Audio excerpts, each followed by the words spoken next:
Hello, Packers fans, wherever you may be. It's time for another edition of the Pack Attack Cast.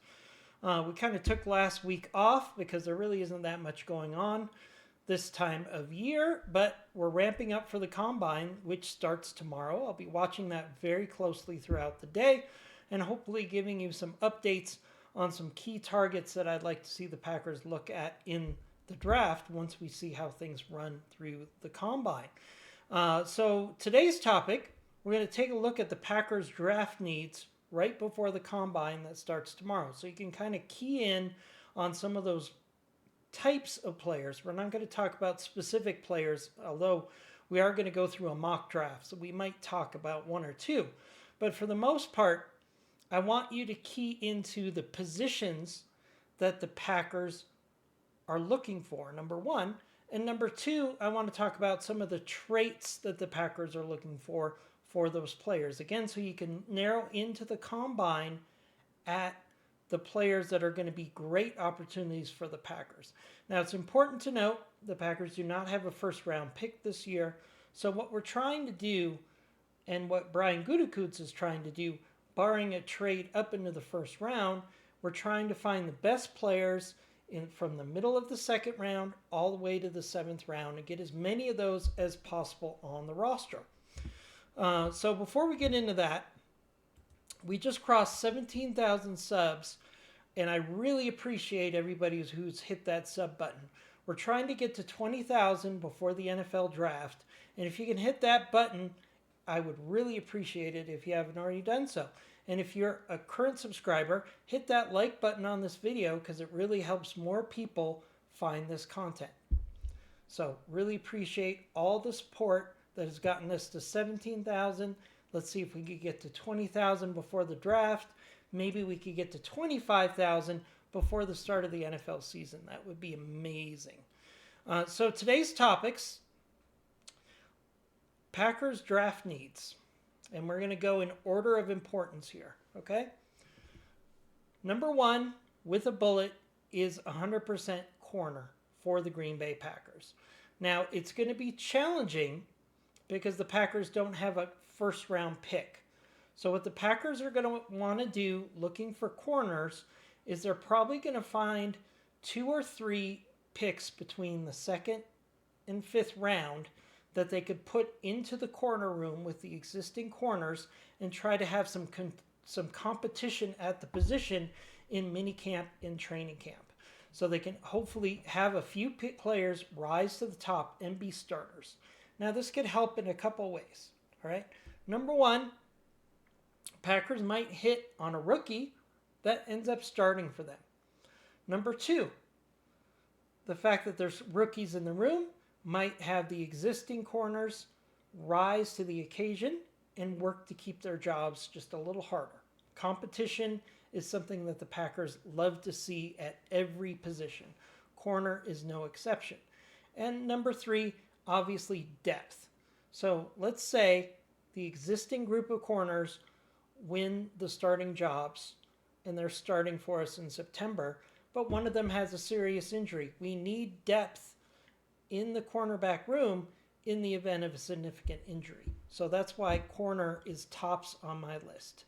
Number two, defensive line, mainly defensive tackle. Now, one of the things we saw at the end of the season when Wyatt was knocked out with his knee injury, they were not effective at stopping the run, which caused the Packers to wear down defensively in the second, third, and fourth quarters. So having a big, beefy, strong defensive tackle added to this roster is really a key addition for this team. So we're going to look at defensive tackle in particular. So that is the number two need for the Green Bay Packers. We need size. And when I talk about defensive tackles, we want big players that are over 300 pounds, ideally over 315 pounds, to really plug the gaps and stop the run. Now, there's just not that many people that are that big and that stout.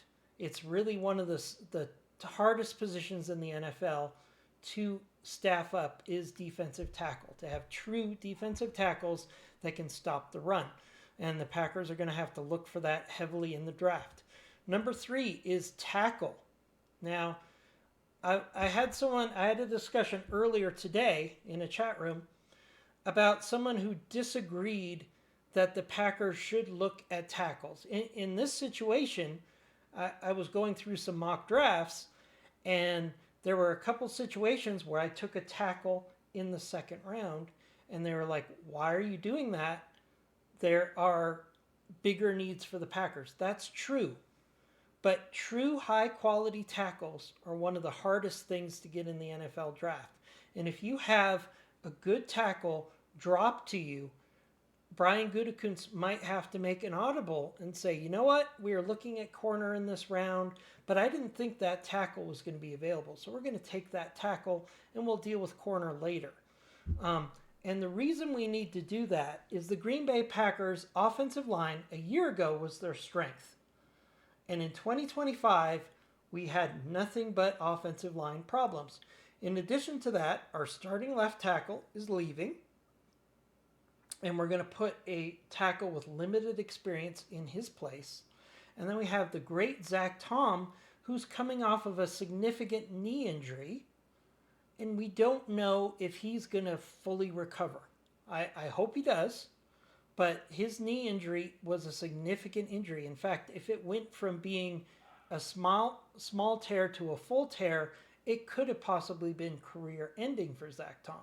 So we have a clear need for tackles for depth and also in situations where our starters either get injured or they don't pan out. We need that competition in the tackle room, just like in the corner room. So tackle is definitely very important for me. Next up is center. We're going to be looking for a center probably in the mid to late rounds that we can develop into hopefully a starting center over time.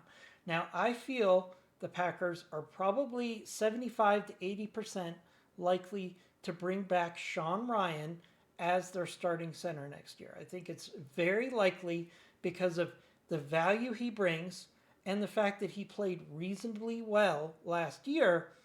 I think Sean Ryan is a clear choice for the Packers to re-sign for a relatively cost-effective price. As long as he's in the $5 to $6 million range, I expect Sean Ryan to be back. But we still need another center to develop to be the center of the future. So that's something we're definitely looking at in the draft. Next up is linebacker.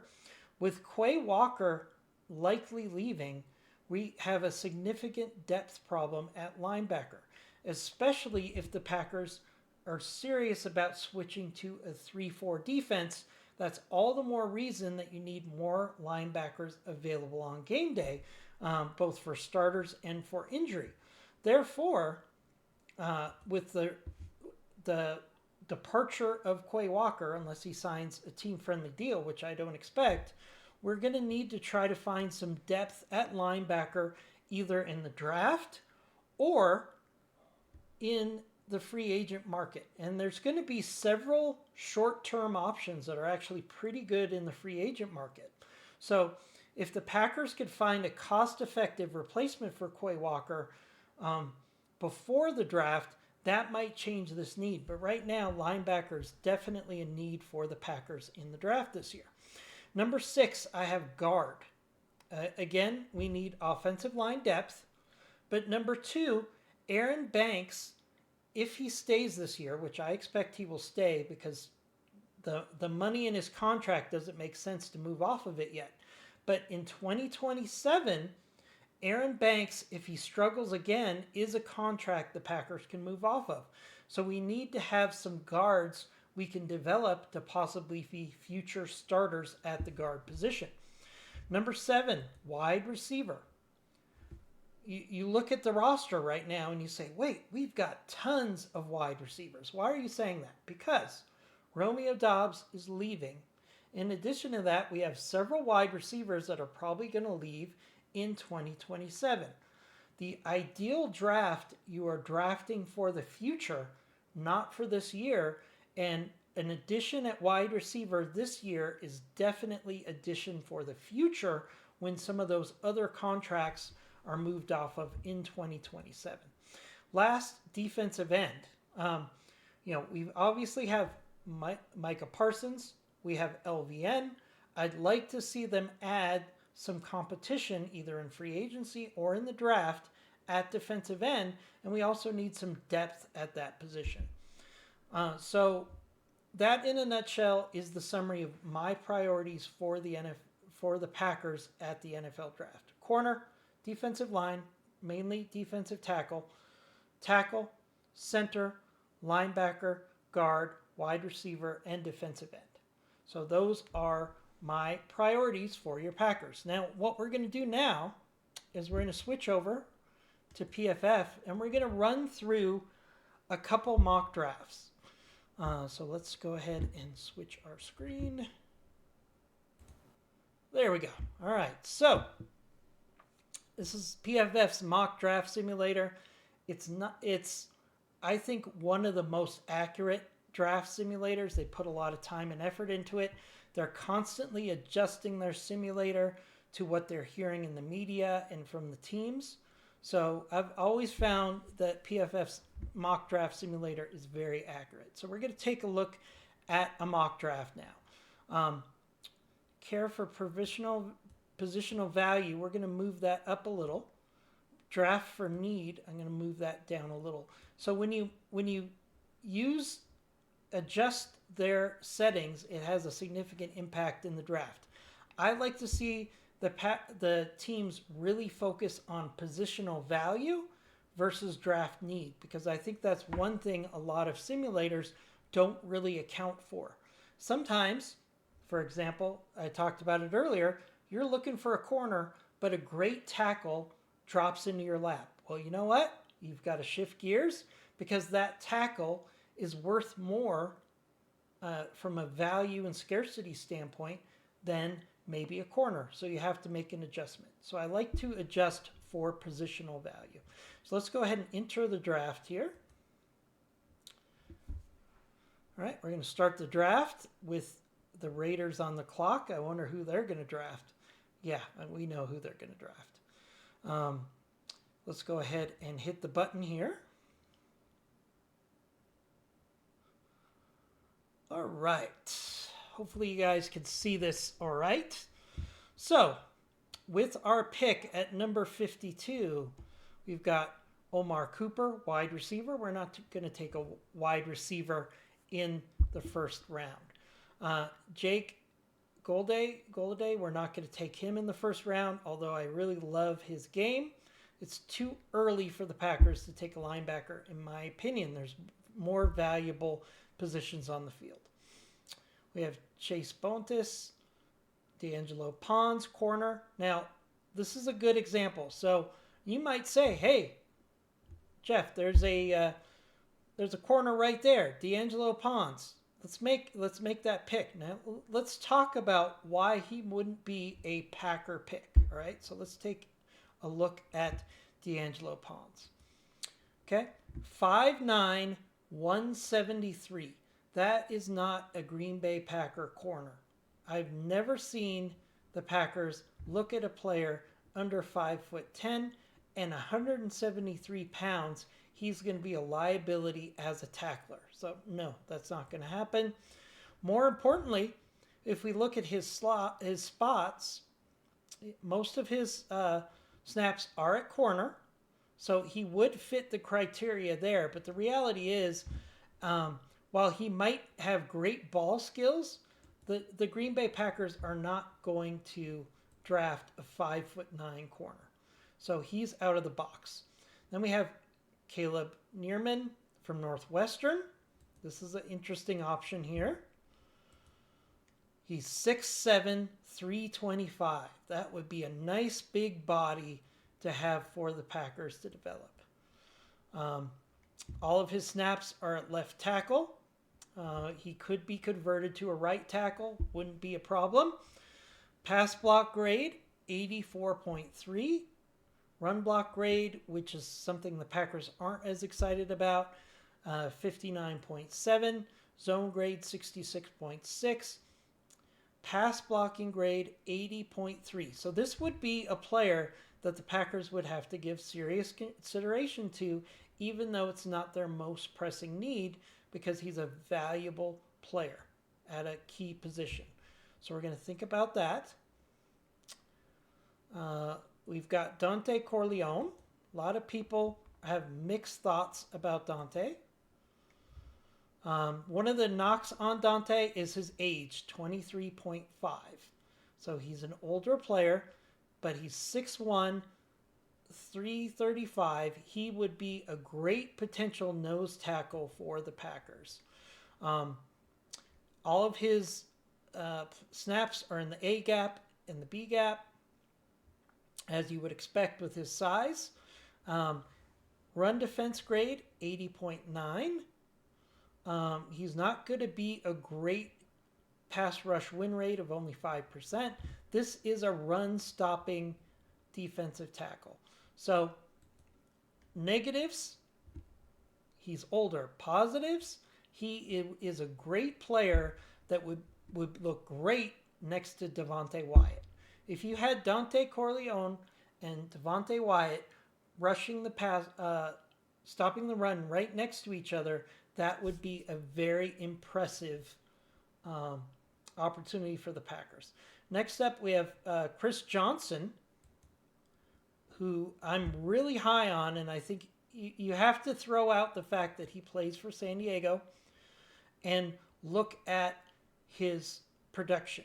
So let's look at his size first of all. 6 feet tall, 195, great Packer stats.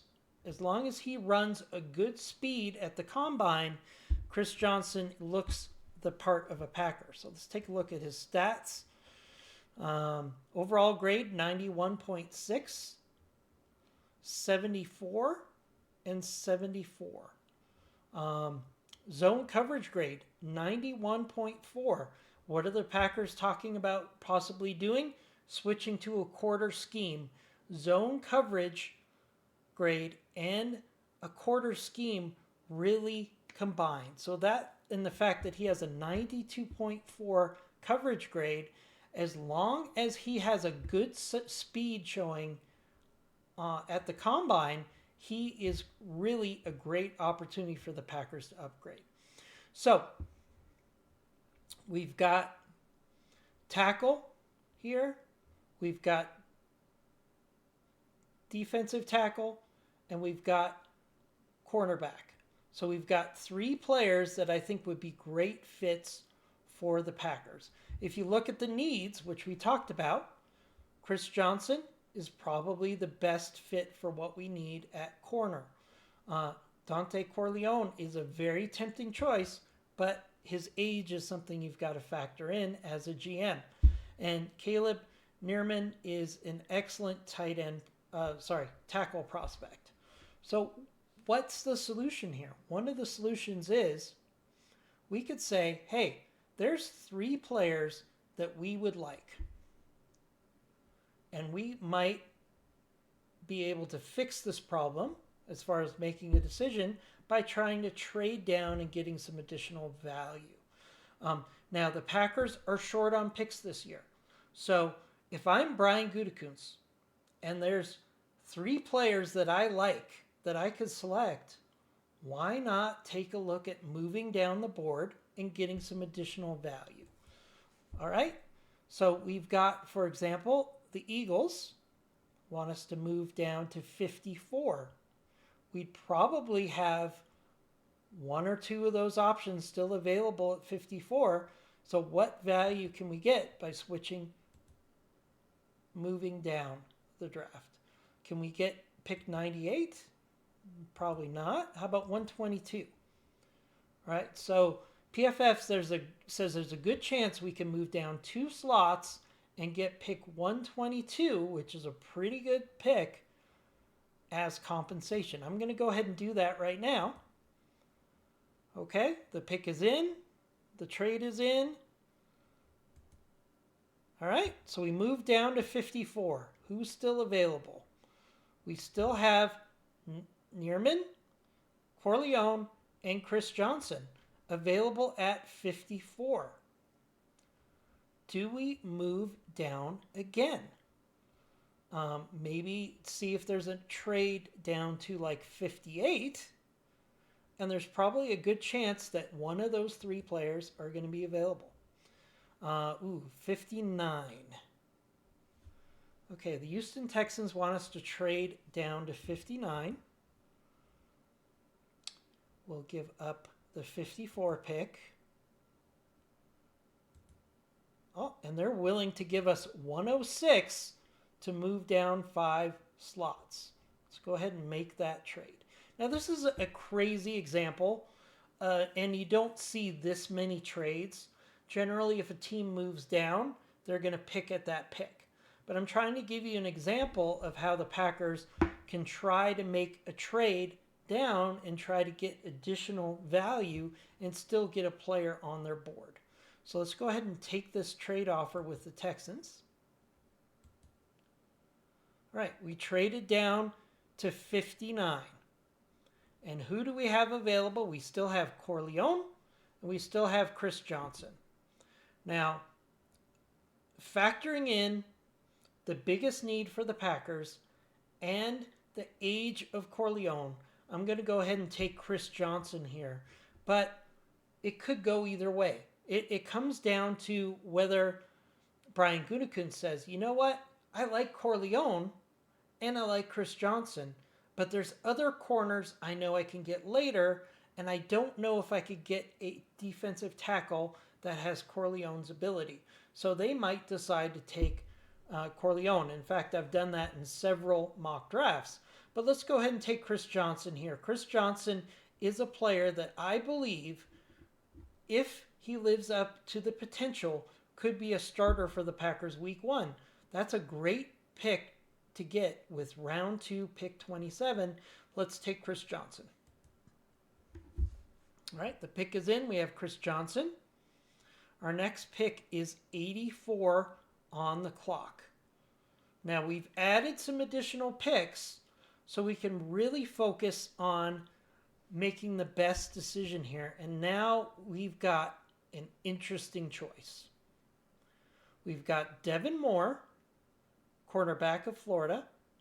We've got Jennings Dunker, tackle from Iowa. Both of these guys would be great fits for what the Packers really need. So let's take a look at Devin Moore.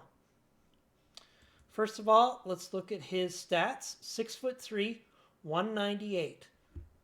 Textbook Packer corner right there. Let's look at his stats. 83 overall grade, 2025, 72.6 and 78.3. Very consistent production over multiple years. Coverage grade, 81.5, 81.8 for run defense. So this is really key because Devin Moore, one of his strengths is working against the run. So I could see a situation where we already drafted Chris Johnson, right? But Devin Moore has almost as good as coverage ability, and he's really good at tackling the running back. So it would be a very interesting opportunity for us to say, you know what? We're going to take 2 corners, one in round 2, one in round 3, and that's really going to change our corner room. But let's look at Jennings Dunker here. All right. 6'5", 315. Look at these coverage grade, overall grades, 82 in 25, 92 in 24. Zone grade, 86.6. Pass block grade is 77.3, a little light for what the Packers like, but run grade block is 80. All right? So this gives me a really tough choice, and I can see the Packers going a couple different ways here. One of the things you could even do, trade down a little and see who sorts out. But in this situation, I think we're going to grab a player. And in my mind, I really like the idea of taking 2 corners here. So we're going to go ahead and take Devin Moore, corner from Florida. And we've added 2 high-quality prospects at the corner position in 2 rounds. All right, so now we have pick 106, which we got in a trade. So we've got Markel Bell as a tackle. Now, Caden Stooks, let's talk about him. Okay. 6'2", 200 pounds, right? But let's look at where he played most of his snaps, in the slot. He is more of a safety prospect than a corner prospect, in my opinion. So he is not a good fit for what the Packers are looking for, even if we wanted to take a 3rd corner. Let's take a look at Markel Bell here. I don't really love him as a tackle. Pass block grade of 83, not bad. And the Packers really look at pass blocking first for their tackles. So this could be an option as we take Markel Bell. We have Will Lee, which I really like at corner, but we've already taken 2 corners. That won't make sense. Jalen Farmer, a little too early for a guard. Skylar Gill Howard. This is a player that I'm kind of intrigued with.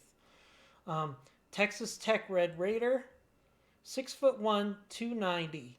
So he's more of a shoot the gap versus a stuff the gap type of player. And I don't really think he fits our needs, but it's a really interesting fit there. We've got a tackle down here. You know, what we're going to do here is I'm going to go ahead and add a tackle at this position. I don't see any linebackers I really like. I don't see, we've addressed corner already. That's not going to be a concern.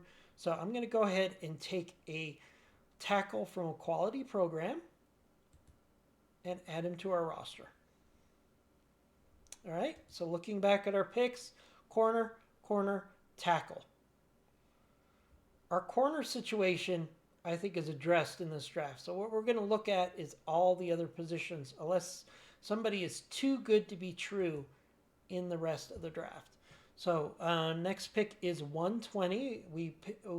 This was our original pick. We picked up 122 with a trade. So we've got lots of options here.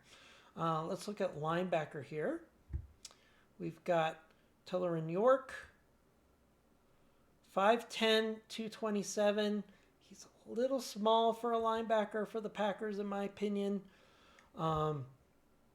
He's a box player, really good coverage grade, which is important. Again, if they're switching to a 3-4, you're really going to want linebackers that can cover.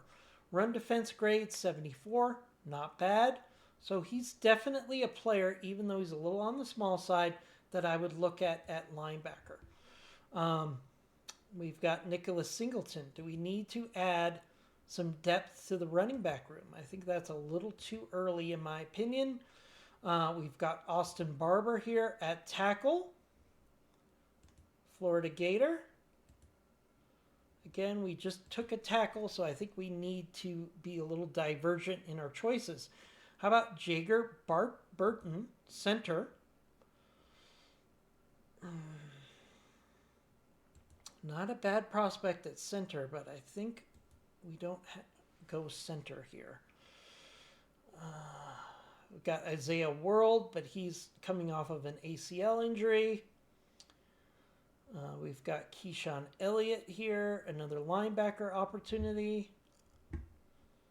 So, you know what? I think we might just go linebacker here. I think he would be a good fit, especially if they switch to the 3-4. He's a little small, but he does really good against the run. And he does excellent in coverage, which I think is something the Packers could really use at the linebacker position, is somebody that's better in coverage, because more and more teams are switching to multiple tight end formations, and you need linebackers that are really good at coverage in those situations.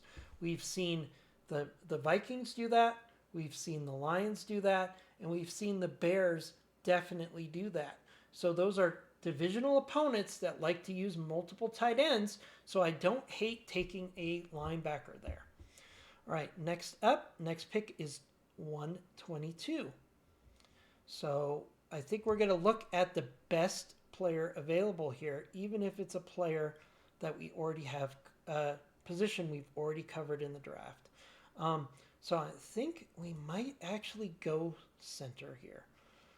Good pass blocking grade, 6'4", 323. So it's good size for a center for sure. He's had snaps at left guard, center, and right guard. So if I'm Brian Gutekunst, I'm saying this is a guy who could play left guard, he could play center, and he could play right guard. That tells me position versatility, which the Packers love. So I'm going to go ahead and actually take Jager Burton, center of Kentucky, from Kentucky. All right. Moving down. We're at 158 here. All right. This is where things get a little bit more taking the best player available regardless of position, as long as it fits one of those key positions we need to target. Trey Moore is an interesting prospect, but we already picked a linebacker. I'm not ready to take another linebacker. Mike Washington is an interesting possible addition at running back. 6'2", 228. Great, very solid zone grade for this late in the draft. Rushing grade, 84.3. Gap grade, 81.9. Adding some competition in the running back room, I think, would be a very smart thing to do at this point in the draft. So we're going to take Mike Washington.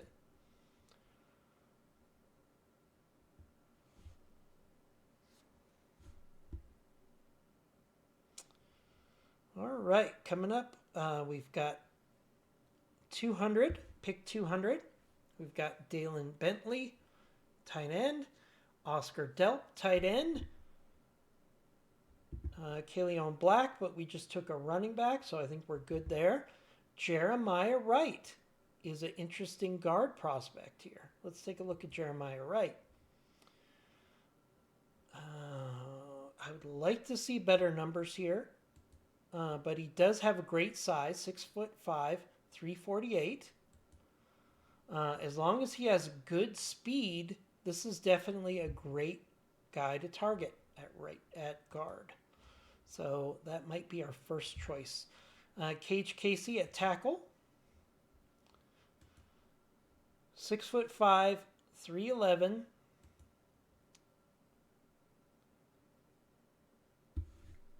Really good numbers this far in the draft for Boise State. Run blocking, pass blocking 80, run blocking 75. Pass block grade 81. So you know what? We just drafted a center that can play guard as well, right? So I'm going to go to position scarcity, and I'm going to take another tackle here.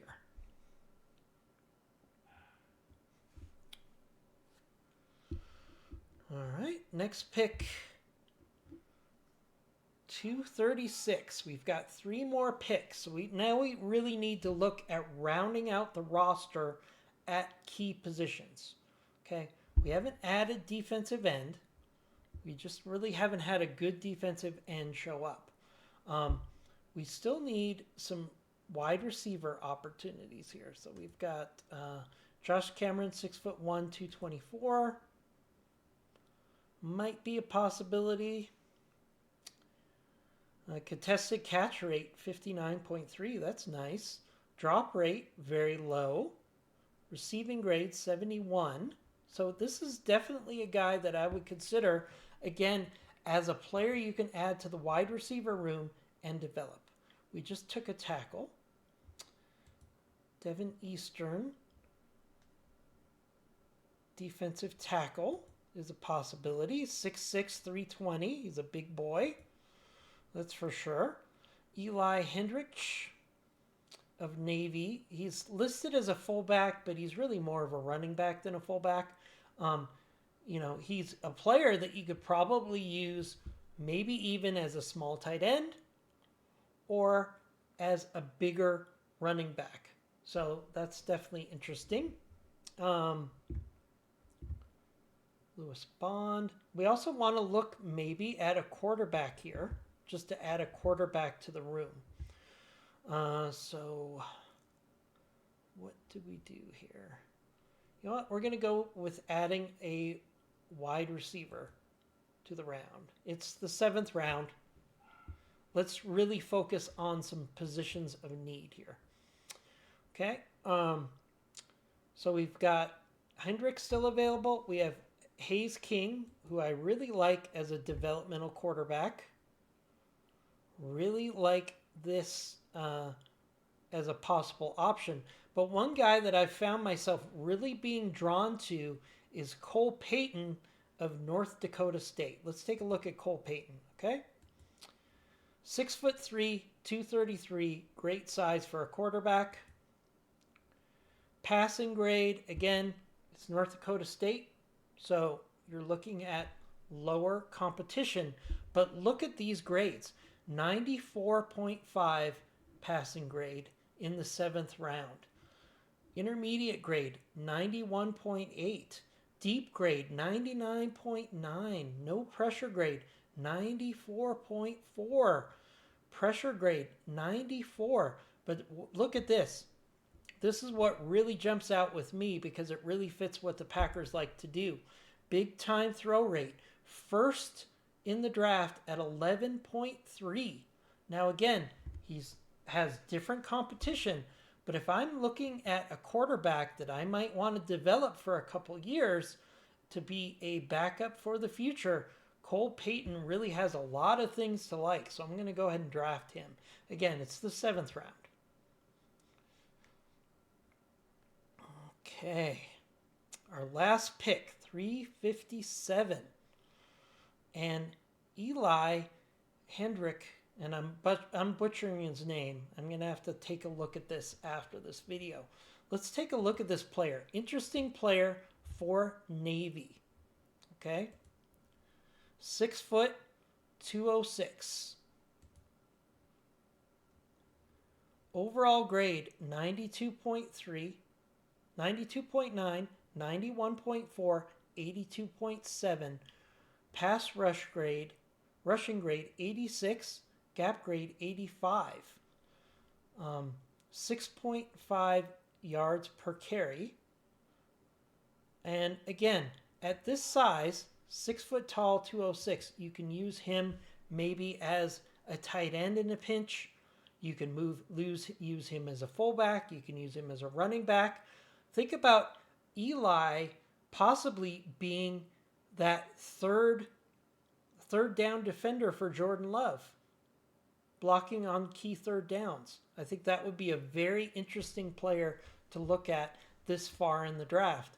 Now, he is with the Navy, so he does have a commitment for the Navy, but generally speaking, if players are drafted for the NFL, the Navy will defer their commitment until after they're done with the NFL. So I really actually like this pick as a 7th round pick. So let's go ahead and grab that player. All right, we're getting our draft grade here. B+ grade. All right. So let's take a look at what we did. We traded down twice. Now, in reality, you might just make one trade here. But the key is to show you that the Packers, in certain situations, can actually get some value by trading down in the draft, right? Okay, so we addressed corner. We addressed corner again because the value was too good to pass up. We addressed tackle. We addressed linebacker with a good coverage linebacker prospect. We addressed center Now, we may have stretched here a little bit, which is why we got the C+ grade, but I think this is a player that can both play left guard, right guard, and center. So he could play 3 positions for you, which the Packers really love, and he could be developed into your center of the future. So I really like that pick a lot more than C+. I like adding a running back to the mix at the right time in the middle rounds. I like adding additional tackle for value here. We added a wide receiver for the wide receiver room, and he had really good stats for the 7th round, that's for sure. Cole Payton is an upside developmental quarterback. I really like that. And I really like adding an additional running back / fullback at the end of the draft just to see what happens. So that is our last mock draft that we're going to do for the stream before the combine, which is tomorrow. Hopefully, over the next couple days, I'll be able to watch the combine and come back to you guys with some input not only on how these players tested out, but also talking about other players at the combine. So we'll have that coverage for you in a couple days. Until then, as always, go Pack Go.